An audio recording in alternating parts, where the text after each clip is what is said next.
Hey guys, I hope you're doing well today. I'm Samantha, I'm a therapist, and I'm doing this channel to get over my fear of public speaking and social anxiety, and this is video 79 of 365. So I'm doing it for a full year and haven't missed a video yet, so here we are today. And I thought today we would talk about childhood trauma or just trauma when you were an adult as well. If you've been through anything that has kind of been running your life ever since it happened. It could even be, a divorce, or it could be the loss of someone, loss of a friendship even, loss of a job, just loss of any kind, and how it might be running your life. And this has come up a lot in my own life, as well as clients' lives, friends' lives, everyone that I can think of. And I think a big piece of this that I've always thought of is how we're taught to feel powerless no matter what. Society kind of makes us feel powerless. It kind of programs it into us to where it makes us feel like we have to do this, do that, take this, take that, not do this, not do that, in order to feel better or change or what have you. And so, and that's another reason why I wanted to give out this information that really helped me and a lot of people that I know. And it's just to keep things very, very simple and start from a good foundation. And one thing I recommend is that you look at your life and you say, where can I eliminate certain things? That can be physical things or thoughts and beliefs, which is more what I'm into. And I'm a purger, so I love purging things, whether it's physical items or thoughts and beliefs. And I love changing my thoughts, and I love changing my beliefs. I believe that we all have something that is just kind of running the show in the background at all times. So the more pure our thoughts are and clean they are, the better we're going to feel. And I've been practicing this myself lately too. Just kind of, I always stay curious, and I love to learn about myself and where my leaks might be, where there might be cracks I've not even looked into yet. And I swear I find one just about every few days, if not every day. So it's so fun to me to do that because I feel like once you know yourself, you know everything. You got the keys to the kingdom. So where are you suppressing yourself? That's another thing. Where are you suppressing your emotions? Where are you censoring yourself in front of people to keep peace? When you're a child, we'll talk about childhood real fast. Your brain is there to protect you. It learns how to protect you, how to help you survive as just instinct. So if you're in a household where there's abuse or neglect, or let's say, there's physical abuse or yelling and screaming and fighting of any kind, as a child, your nervous system is going to get riled up. We're just not going to talk a lot of science. We're just going to talk just regular people talk. Your nervous system is going to get riled up, which means you're going to start feeling nervous, anxious, on edge, scared, and then your brain is going to kick in and help you survive that. So it's going to give you what I call a survival suit. So you've got this armor on, and it's there to protect you. So it's highly sophisticated. It's like there to help you. And the first thing we need to do is honor that, because I think we've all got a survival suit that we either are wearing all the time, or we sometimes take it off and put it in the closet, and then sometimes we put it back on, depending on what's going on that day. And so your little brain just didn't know how to process things correctly in an adaptive way. So a lot of times it's just maladaptive. It just fires and wires the neurons in there to think that, okay, we've always got to protect ourselves. And so that will carry on into adult life. And a lot of people will say, well, childhood doesn't affect, how does the childhood affect me? I'm an adult now. And it's because those old belief systems are still running a program in the mind. It's just belief systems, if we want to look at it like that. And so we get addicted to the chemical reactions that happen when we have a feeling. So if you were, let's say, scared as a child, your brain kicked on and said, well, we need to go into fight or flight just in case we need to leave, or just in case we need to shut down to protect ourselves. The brain will shut down if there's conflict. So you'll notice that maybe in your marriage, one or both of you might shut down during a fight. One of you will want to fight, the other one will want to flight or shut down. And then there's fawn. A lot of people don't talk about, they talk about fight, flight, freeze. So fighting is obviously self-explanatory. You're willing to fight. Flight means you're going to run away from the situation. Freeze means you're just going to kind of freeze, shut down. And then fawn is kind of a little different. And it's like almost identifying with the abuser or trying to keep peace and not wanting to rock the boat, kind of being a people pleaser. So I definitely was, I think we're kind of, some of us are all of those things. Some of us are dominantly one thing. I was definitely a fawn. I practiced that, I think, as a child, for sure, and freeze, for sure.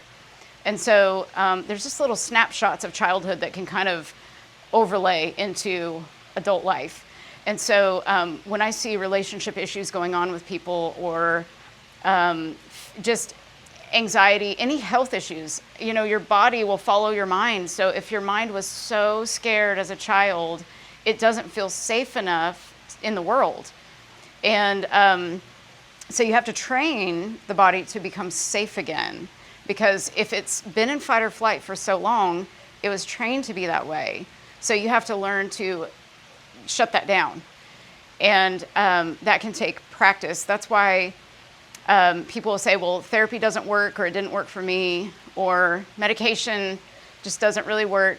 That's true. Nothing will work fully until you work with your body. And I'm really getting into like somatic therapy and learning about how to integrate the body more with the mind. And I practice EMDR therapy with people with amazing results. I've had it done on me multiple times. I love it. It's amazing.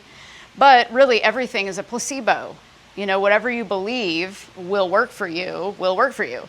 So that's the cool thing about all this. If we go back into, you know, quantum physics and parallel realities and all that fun stuff, kind of gives you more hope.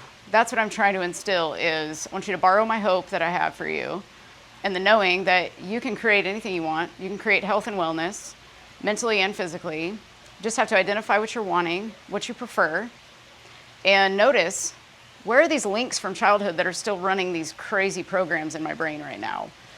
Really think about those patterns. What are the beliefs that are running the show that you might be censoring from people, suppressing? At work, of course, you know, during, like if I'm having an issue in my personal life, I cannot bring that into a therapy session. Nobody's gonna know. You gotta have a poker face for that. You know, you gotta have a poker face at work. You just have to. You can't be crying at work and being angry at work and yelling at somebody if a customer is mean to you, or, you know, you can't do all that. So we're constantly suppressing ourselves, which unfortunately we kind of have to do that at work. But when you come home, then I think a lot of people do that, like kids do that at school. They have to suppress themselves, and then they come home and their parents are like, oh my God, you're a hellion. And then at school, the teachers are like, oh my God, your student, they're so amazing. And they're like, what? They're totally different at home. So that's kind of what happens at work. The person is at work all day, putting on a mask, being able to survive that work day, and then they come home and take it out on their spouse, and they don't even know that they're doing it. So I just highly encourage you all to think about that. Where are you suppressing yourself? Where you might, there's certain times that we can kind of speak our voice. There's other times that we're going to have to be, you know, an adult and be respectful and be kind and kind of, you know, shut down some of the things that we might not be able, you know, might not want to say at the time. Not a good idea to say it. But the times when you can actually express yourself, really think about, when can I do that? And when am I not doing that, where I could be doing that, to connect with my partner or to connect with my friend or connect with my loved one, even a stranger. Practice on strangers sometimes, you know, just smiling at people, or just being more open, just saying, you know, I have an open heart today. I'm opening my heart. A lot of people, I think, have their hearts kind of closed up out of protection. And that's what is taught again in childhood. It's out of protection. It's out of survival. It's saying like, I can't get close to this person because I might be hurt, or I have a fear of loss because I lost so many things, and I put so much energy into these people and this job or whatever, and then I lost it. And so remember, whatever you're thinking about dominantly is going to get pushed out in your reality. So if you're thinking that way and you have this pattern from childhood where you have a pattern of losses, and then you start to expect loss, so you start protecting yourself against the perceived loss, which there may not even be a loss. You're just automatically, because of the program running in your brain from childhood, literally, it's like telling you, hey, watch out, because you have a belief system that says, maybe I don't deserve this, the other shoe might drop, this might get taken away from me, I have to earn love from people, or I'm not good enough. There are so many thoughts that we have, and I love helping people identify what their thought patterns are and what they're linked to, because most of the time it's there's abuse, neglect, the normal things that happen, it seems like in childhood, they're supposed to not be normal, but they happen to so many. And the child brain just doesn't know how to process it correctly, so it internalizes, and you have this feeling of, I'm not good enough. That seems to be a pretty big universal belief that a lot of people have, just that I'm not good enough. And so today, I want you to practice saying to yourself, I am good enough, I'm great enough, I'm perfect as I am, and start to reprogram that in, because the first step is kind of identifying where you might have come up with this belief about yourself. And you've got to ask yourself, is this actually true or not? And when you face these old beliefs, you're going to start to recognize as an adult, you're going to be able to put logic to them now.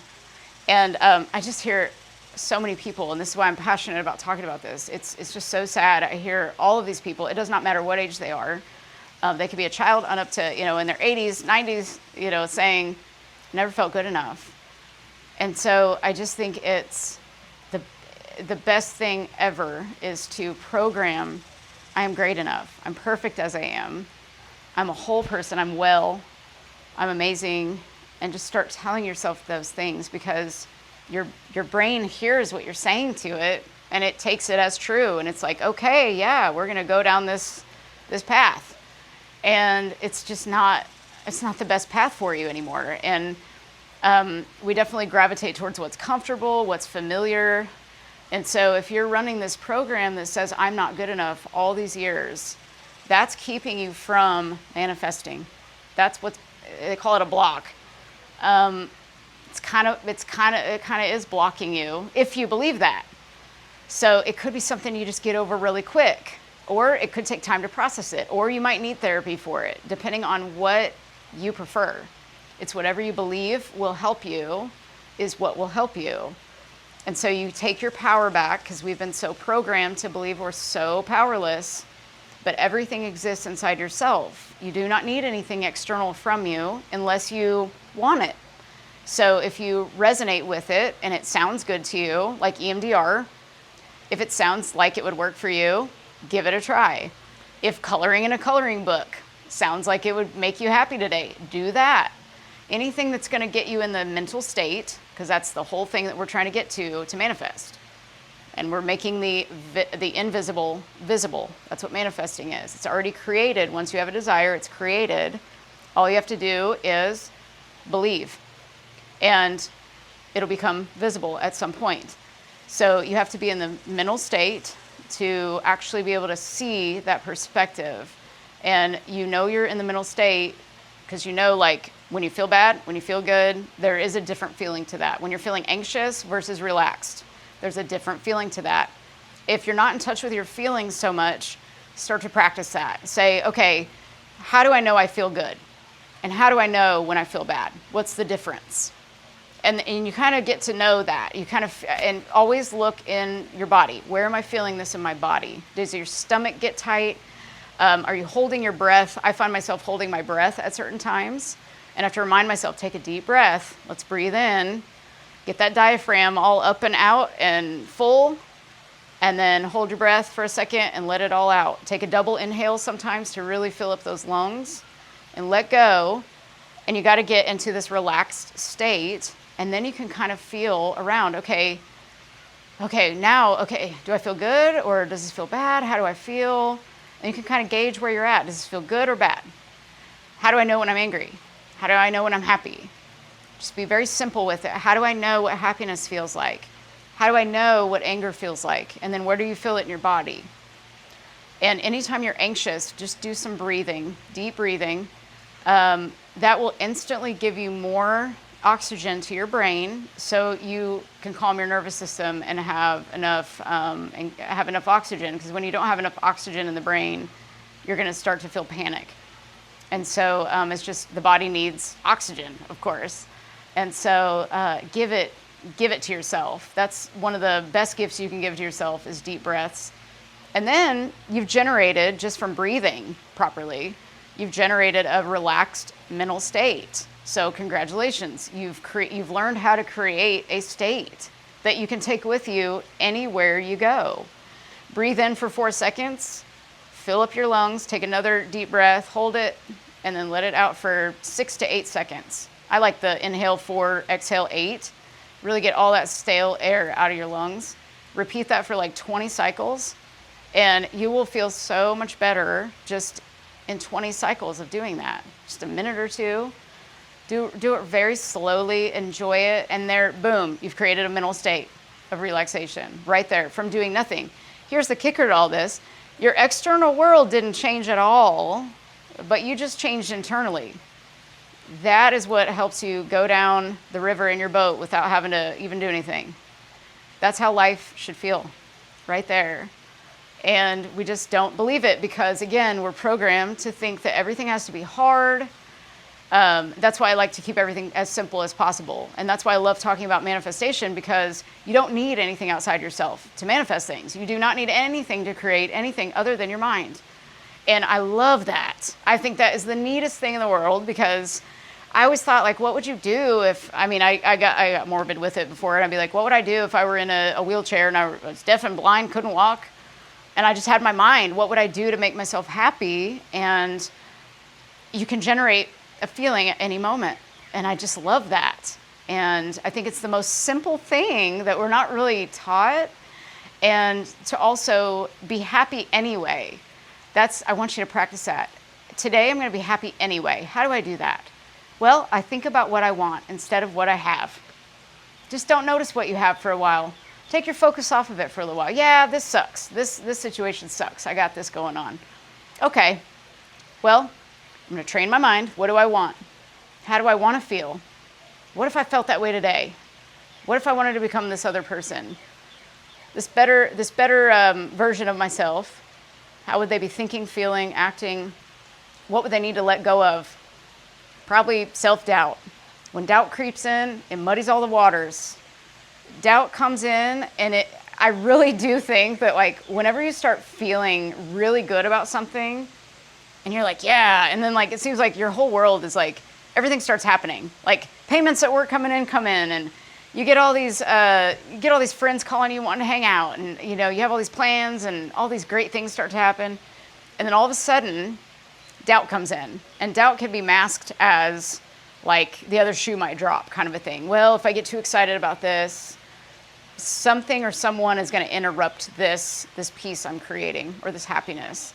And so that right there, I truly believe that might be the only thing that keeps us from everything we're wanting.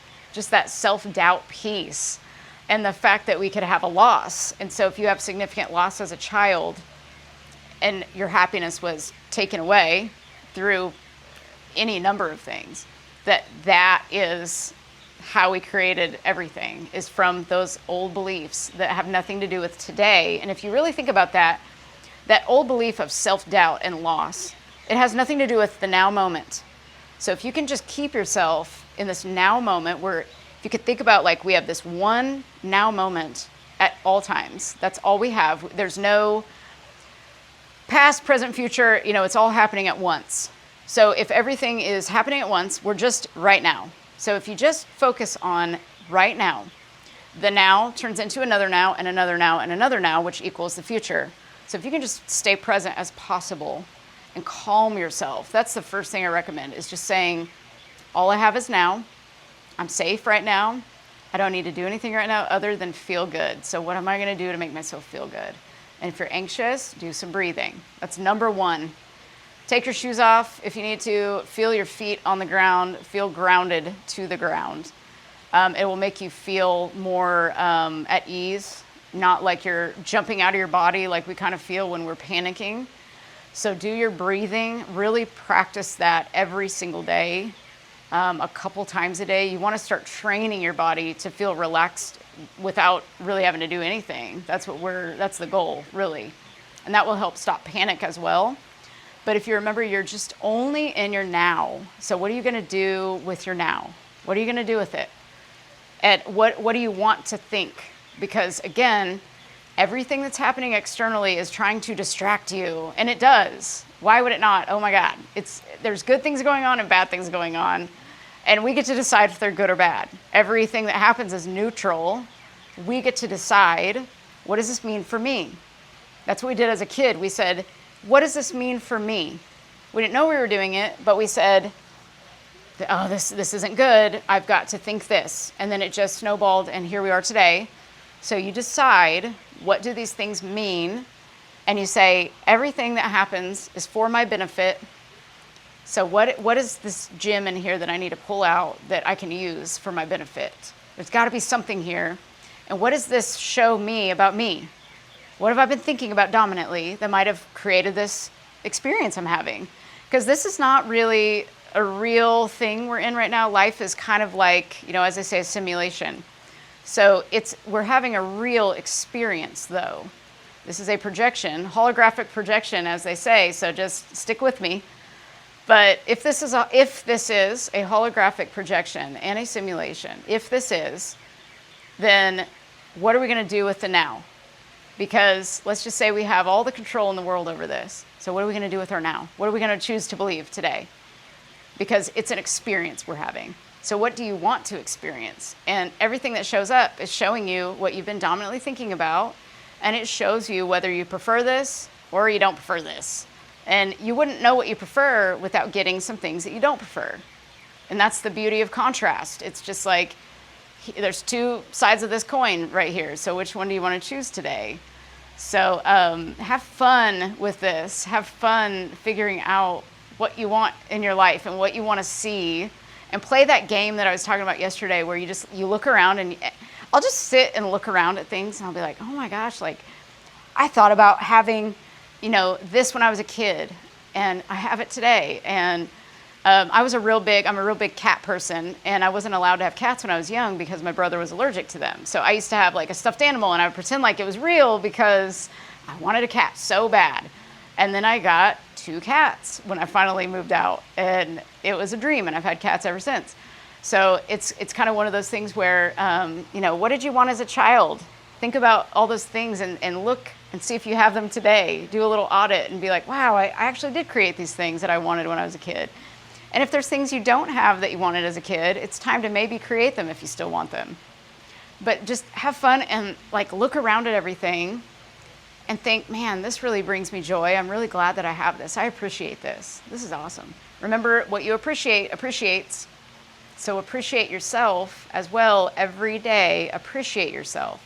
Talk so kindly to yourself, more kindly than you've ever talked to anybody in your life. Start doing that. If you start to think of a bad thought about yourself, immediately shift it. Immediately shift it. Just immediately. Every time you have a bad thought about anything, negative thought, just shift it. Say, nope, I'm going to shift it. Snap your finger if you need to. Do something. Slap your knee if you need to. Whatever you need to do. I think I have a bug in my nose. So just have fun with it. Just program this unstoppable, unshakable attitude within yourself that nobody can touch you. Nobody can do anything to you. You're fully supported. You're fully safe. You just have to believe that you are. And you have to train yourself to believe that you are, because you were already trained to believe you weren't. So that means if you were trained before, you can train yourself now, just with your mind. It's all you need.